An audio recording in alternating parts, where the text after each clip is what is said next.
Yes. Hello, how are you guys today? Isn't it quiet here? Grandma's missing her grandkids. I hope they're traveling home safely. Well, today, Grandma wants to tell you the story of Naaman, the captain of the Syrian army. He was very rich and had won many important battles, and he was liked by the Syrian king. But Naaman had a personal battle that he was facing. He had leprosy, a dreaded disease which caused the skin to turn white and to fall away. Some lepers lost toes and fingers or other parts of their bodies. People called the lepers unclean and did not want to come near them because they feared they might catch the disease. Naaman's wife had an Israelite maidservant who had been captured during the Syrians' battles with Israel. This girl had great faith in God. One day she told Naaman's wife that the prophet Elisha, who lived in her homeland, could cure Naaman of his leprosy. When the king of Syria heard about this, he sent Naaman to visit the king of Israel. Naaman took with him gifts of silver, gold, and costly clothing. He also took a letter from the Syrian king to present to the king of Israel. The letter said, "I have sent Naaman my servant to thee, so that thou mayest recover him of his leprosy." Do you think the king of Israel could make him better? After reading the letter, the king of Israel was upset. He knew he could not cure Naaman. He rent his clothes, fearing that the king of Syria was trying to start a war by asking him to do something that he could not do. When the prophet Elisha heard that the king of Israel was troubled, he sent a message to the king, saying, "Wherefore hast thou rent thy clothes? Let Naaman come now to me, and he shall know that there is a prophet in Israel." So Naaman came with his chariot and horses and stood at the door of Elisha's house. But Elisha did not come to the door. Instead, he sent his servant with a message to Naaman, saying, "Go and wash in the Jordan River 7 times, and thy flesh shall come to thee again, and it shall be clean." These words made Naaman angry.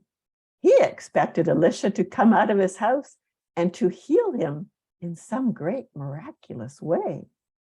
Naaman was a proud man. He did not want to wash in the Jordan River. He thought that the rivers in Syria were better. Besides, he could not see how washing in any river would heal him. Angrily, he turned and went away. Naaman's servants, however, believed the prophet's message. They coaxed Naaman to obey, saying, "If the prophet had bid thee do some great thing, wouldst thou not have done it? How much better it is to obey when he saith, wash and be clean." Humbled, Naaman repented of his proud ways and went down to the river Jordan. He dipped himself in the water 7 times, and his flesh became again like the flesh of a little child, and he was clean. Naaman now knew that Elisha was a prophet of God. Filled with gratitude for his restored health, Naaman went to Elisha. He wanted to pay the prophet by giving him the gifts he had brought. But Elisha refused to be paid for healing him. Naaman then promised that for the rest of his life, he would worship the Lord. When Naaman began his journey home to Syria, Elisha's servant Gehazi followed him. Gehazi had an evil plan to obtain some of Naaman's riches for himself by telling a lie. He told Naaman that Elisha had changed his mind and sent him to get the silver and clothing. Anxious to show his appreciation for being healed, Naaman gave Gehazi even more than what he had asked for. Gehazi took the riches to his house and hid them. Then he returned to Elisha. When Elisha asked where he had gone, Gehazi lied again, saying, "Not gone anywhere." Elisha knew Gehazi was lying, and he was unhappy with him. Elisha told Gehazi that because of his dishonesty, he and his descendants would be punished. Naaman's leprosy would be upon Gehazi. When Gehazi left Elisha's house, he was already suffering. His skin was white as snow, and he had leprosy.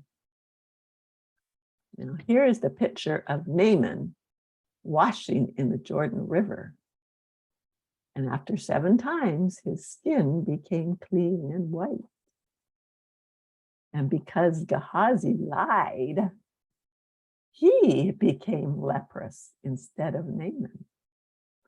So I hope that from this story, we can learn to be honest and that we can follow the prophet and do simple things that they ask us to do too.